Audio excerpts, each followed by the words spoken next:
नमस्कार, मैं हूं शुभाशीष मल्लिक और आज पासवर्ड पर बात होगी उस मुद्दे की जिसका सरोकार भारत के हर नागरिक से है। आज बात होगी सरकार के उस फैसले की जिसका असर हर किसी पर पड़ने वाला है, चाहे आप स्टूडेंट हैं या गार्जियन, आप बच्चे हैं या जवान। जी हां, आज हम बात करेंगे राष्ट्रीय शिक्षा नीति 2020 की। हम आपको बताएंगे एनईपी नेशनल एजुकेशन पॉलिसी 2020 की 20 बड़ी बातें, ऐसी बातें जो आपका हर कंफ्यूजन क्लियर करेंगी। लेकिन इसके लिए जरूरी है कि आप हमें सब्सक्राइब करें, बेल आइकन जरूर दबाएं और साथ साथ हमें सोशल मीडिया यानी फेसबुक, ट्विटर और इंस्टाग्राम पर फॉलो करें।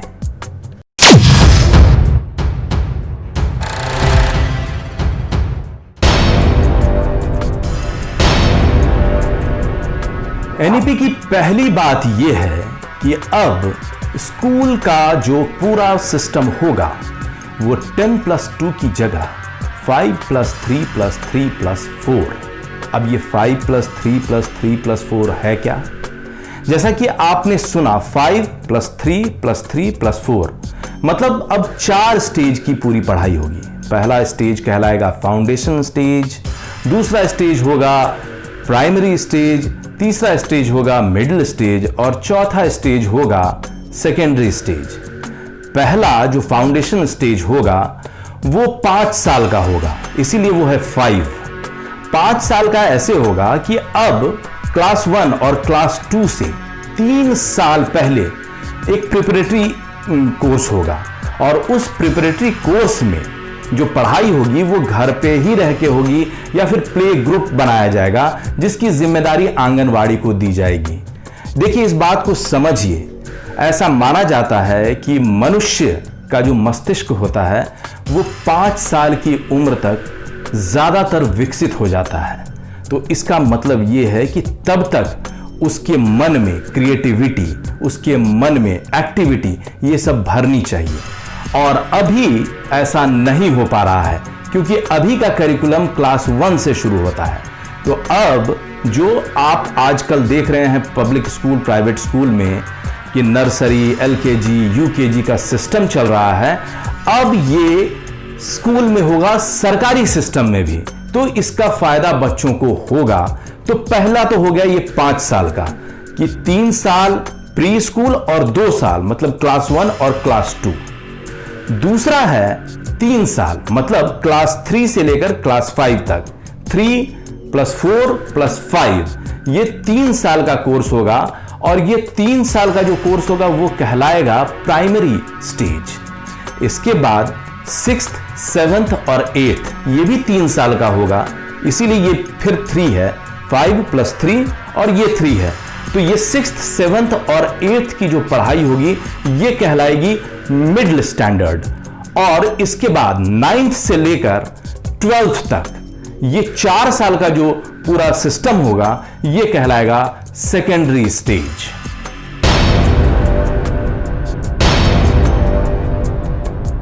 एनईपी 2020 में दूसरा बड़ा परिवर्तन है परीक्षाओं का बोझ। अब जो व्यवस्था बन रही है उसके हिसाब से परीक्षाओं का बोझ कम होगा। अब पूरे स्कूल लेवल में 3 बार परीक्षा होगी, एक 3री कक्षा में, दूसरी 5वीं कक्षा में और तीसरी 8वीं कक्षा में। हाँ, एक बात हम आपको अभी बता दें कि 10th और 12th लेवल का जो बोर्ड अभी होता है वो सिस्टम ऐसे ही जारी रहेगा।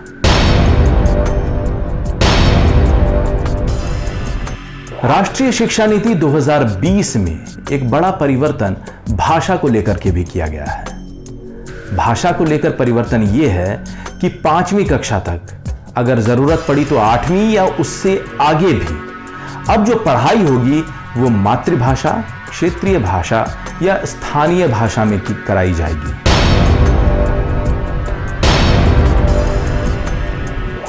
स्कूल से लेकर कॉलेज तक जो पहले भाषा का दबाव होता था वो अब दबाव नहीं रहेगा। कहने का यह मतलब है कि स्कूल से लेकर जो कॉलेज तक हम पढ़ते थे और हमें यह कहा जाता था कि आप हिंदी और इंग्लिश को आपको पढ़ना पड़ेगा या अमुक भाषा आपको पढ़नी ही पड़ेगी यहां पर, अब वो दबाव नहीं रहेगा। आपके पास चुनने का अधिकार रहेगा।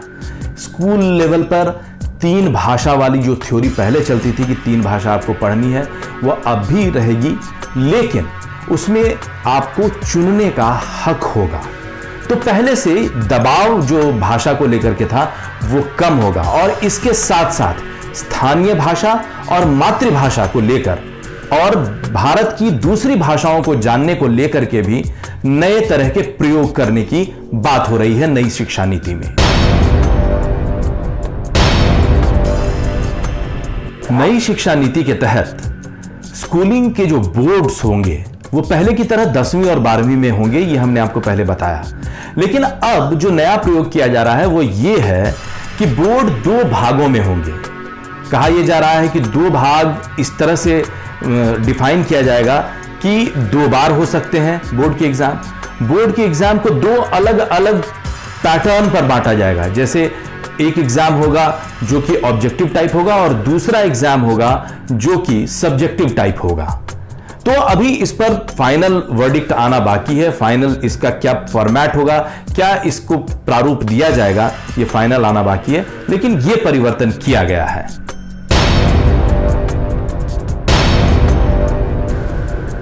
राष्ट्रीय शिक्षा नीति 2020 में एक जो बड़ा बदलाव किया गया है वो ये है कि अब रिपोर्ट कार्ड बच्चों को नहीं दिया जाएगा, बल्कि दिया जाएगा 360 डिग्री हॉलिस्टिक प्रोग्रेस रिपोर्ट। मतलब बच्चों का समग्र विकास कार्ड बनाया जाएगा और इस समग्र विकास कार्ड को बनाने का जो तरीका होगा वो बड़ा अलग टाइप से प्रयोग किया जा रहा है। जो बातें निकल कर आ रही हैं वो ये है कि 3 लेवल पे होगा ये। पहले तो बच्चा खुद अपना रिपोर्ट कार्ड बनाएगा, उसके बाद बच्चे के जो साथी होंगे, सहपाठी होंगे, वो उसका रिपोर्ट कार्ड बनाएंगे, और तीसरा बच्चे के जो अध्यापक होंगे, जो शिक्षक होंगे, वो उसका रिपोर्ट कार्ड बनाएंगे।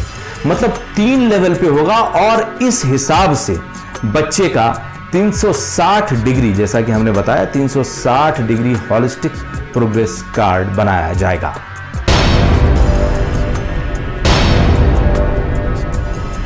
सरकार की तरफ से नई शिक्षा नीति जब लागू की जा रही थी तो यह कहा गया कि इस शिक्षा नीति का उद्देश्य है भारत को आत्मनिर्भर बनाना, और इस उद्देश्य से अब 6ठी क्लास के बाद ही वोकेशनल कोर्स जोड़ा जाएगा।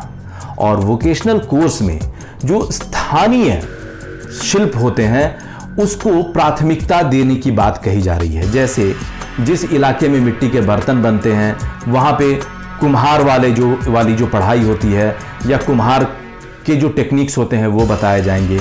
जिस इलाके में बागवानी ज़्यादा होती है वहाँ पे बागवानी को लेकर के जो टेक्निक्स होते हैं वो ज़्यादा पढ़ाया जाएगा।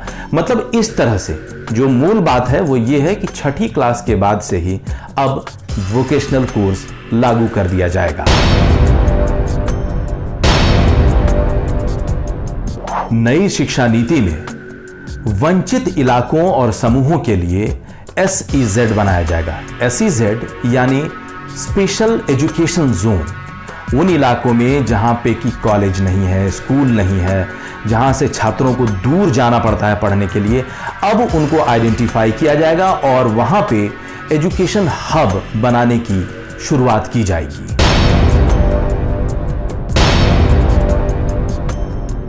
राष्ट्रीय शिक्षा नीति 2020 में हर जिले में कला, करियर और खेल संबंधी गतिविधियों को बढ़ावा देने के लिए बोर्डिंग स्कूल के रूप में बाल भवन की स्थापना की जाएगी। स्कूली शिक्षा के बाद जो उच्च शिक्षा होगी, उस उच्च शिक्षा में भी बड़ा परिवर्तन किया गया है। और एक बड़ा परिवर्तन यह होगा कि अब हर तरह की उच्च शिक्षा के लिए आपको एंट्रेंस टेस्ट देना पड़ेगा, और ये एंट्रेंस टेस्ट लेगी NTA यानी नेशनल टेस्टिंग एजेंसी, और इस एग्जाम का नाम होगा कॉमन एंट्रेंस एग्जामिनेशन।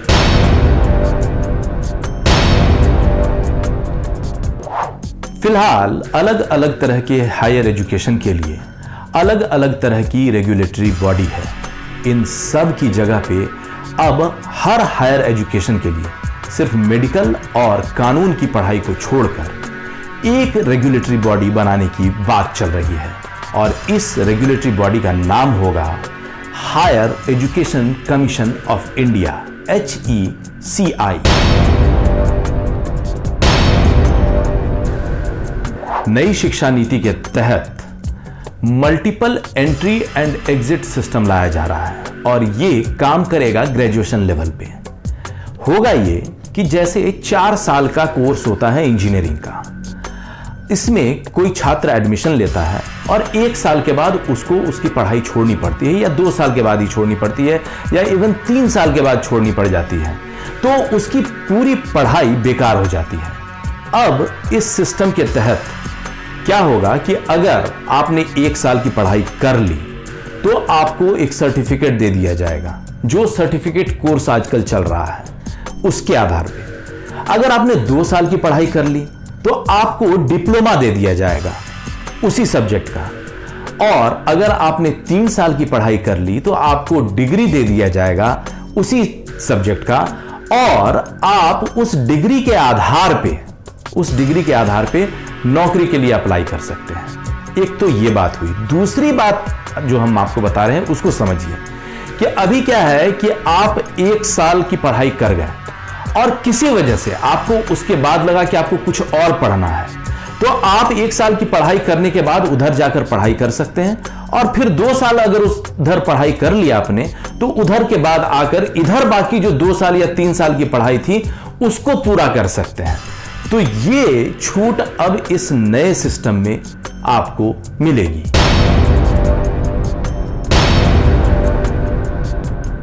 नई शिक्षा नीति में 3 साल का ग्रेजुएशन कोर्स तो है, लेकिन इसको थोड़ा समझने की जरूरत है कि क्या मसला है। जैसे 3 साल में आपको डिग्री तो मिल जाएगी, उसके बाद आप नौकरी तो कर सकते हैं, लेकिन अगर आप हायर एजुकेशन करना चाहते हैं तो आपको 4 साल वाली इंजीनियरिंग की डिग्री लेनी पड़ेगी और तभी आप हायर एजुकेशन के लिए जा सकते हैं। अब इसमें एक सवाल है। सवाल यह है कि जैसे कोई इंजीनियर है और वो इंजीनियरिंग की पढ़ाई कर रहा है, 3 साल में उसको डिग्री तो मिल जाएगी, वो नौकरी के लिए एलिजिबल हो जाएगा, लेकिन वो 4 साल वाला उसने कोर्स किया नहीं है। तो क्या जो अभी इंजीनियरिंग सर्विसेज हैं, जो स्टेट इंजीनियरिंग सर्विसेज हैं, जो दूसरी कंपनियों में इंजीनियर रखे जाते हैं, उनके जो 4 साल की अभी वाली एलिजिबिलिटी है, क्या उसमें कोई संशोधन किया जाएगा? ये आने वाले समय में पता चलेगा। फिलहाल तो आप ये जानिए कि 3 साल का कोर्स अगर आपने कर लिया ग्रेजुएशन लेवल पे +2 के बाद तो आप नौकरी के लिए एलिजिबल हैं, और अगर आपको हायर एजुकेशन में जाना है तो आपको आगे पढ़ना पड़ेगा 4 साल वाला। नई शिक्षा नीति के तहत अगर आप पढ़ना चाहते हैं, हायर एजुकेशन लेना चाहते हैं, PhD करना चाहते हैं, तो उसमें भी थोड़े बहुत बदलाव हुए हैं और ठीक ठाक बदलाव है। बदलाव ये है कि पहले भी 3 साल का ग्रेजुएशन और 2 साल का मास्टर्स डिग्री होता था, लेकिन अब क्या है कि अब तैयारी की जा रही है जो हायर एजुकेशन लेना चाहते हैं उनके लिए कि 5 साल का ज्वाइंट ग्रेजुएशन और मास्टर कोर्स होगा। इसमें क्या होगा कि अगर किसी ने इंजीनियरिंग की हुई है 4 साल की, तो वो 1 साल में ही मास्टर डिग्री लेकर फिर फर्दर PhD के लिए एलिजिबल हो सकता है। नई शिक्षा नीति में एक जो बड़ा बदलाव हुआ है खासकर उच्च शिक्षा में, वो ये है कि अब MPhil खत्म किया जा रहा है। जी हां, अगर आप ग्रेजुएट हैं, उसके बाद मास्टर कर चुके हैं, तो MPhil करने की जरूरत नहीं है। जरूरत नहीं बल्कि MPhil अब है ही नहीं। अब आप सीधे PhD में एनरोल हो सकते हैं। राष्ट्रीय शिक्षा नीति 2020 के तहत शोध को लेकर एक जो बड़ा परिवर्तन किया जा रहा है वो ये है कि अब किसी भी वैज्ञानिक और सामाजिक शोध को लेकर एक संस्था बनाई जा रही है जिसका नाम होगा नेशनल रिसर्च फाउंडेशन। इस राष्ट्रीय स्तर के इस संस्था से जो सबसे बड़ा फायदा ये होगा कि जितने भी रिसर्च होंगे वो वहां जमा होंगे, तो एक रिकॉर्ड होगा जिससे कि रिसर्च की कॉपी नहीं होने की संभावना बढ़ेगी और नए नए रिसर्च हो पाएंगे। जो अध्यापक बनना चाहते हैं खासकर उनके लिए एक नई खबर और बड़ी खबर है। अब बीएड कुल 4 साल का होगा। इससे घबराइएगा मत, कुल 4 साल की अलग से पढ़ाई नहीं होगी। आपको ग्रेजुएशन करने के दौरान ही यह तय कर लेना पड़ेगा कि आप शिक्षक बनना चाहते हैं और पहले साल से ही आपको बीएड की अलग से पढ़ाई करनी पड़ेगी। मतलब ये कि आप अपना कोर्स तो पढ़ते ही रहेंगे, साथ में बीएड भी करते रहेंगे। अभी यही फॉर्मूला निकाला गया है। ये कैसे इंप्लीमेंट होगा, कैसे क्या होगा, ये आने वाले समय में पता चलेगा और 2030 से इस पूरे नियम को लागू किया जाएगा।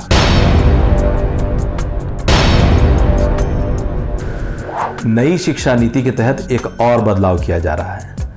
अब तक क्या है कि जितने भी भारत में यूनिवर्सिटीज हैं, जैसे प्राइवेट यूनिवर्सिटीज हैं, डीम्ड यूनिवर्सिटीज हैं, ऑटोनोमस हैं, सेंट्रल यूनिवर्सिटीज हैं, इन सब के लिए अलग अलग नियम है। अब एक नियम बनेगा और सबको उसी हिसाब से सबको फॉलो करना पड़ेगा।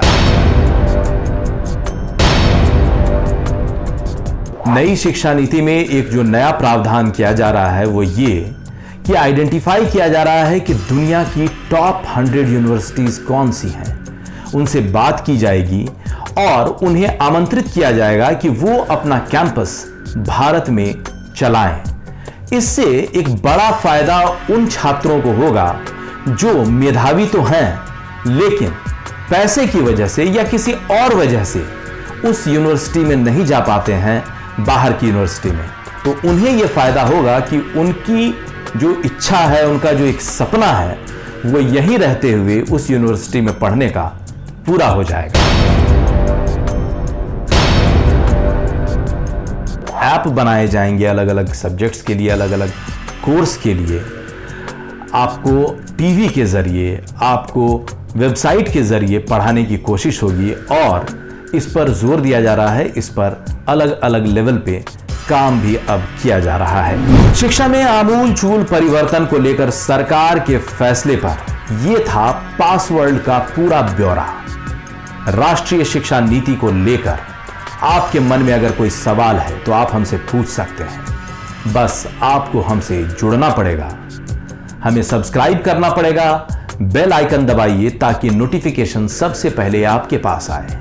इसके साथ साथ आप हमसे फेसबुक, इंस्टाग्राम और ट्विटर पे जुड़ सकते हैं और अपने मन में उठा कोई भी सवाल हमसे पूछ सकते हैं। इसके अलावा किसी भी तरह का और कोई कंफ्यूजन करियर या एडमिशन को लेकर के हो तो हमसे जरूर पूछिए, हम हर सवाल का जवाब देने के लिए हैं। बस आप देखते रहिए पासवर्ड।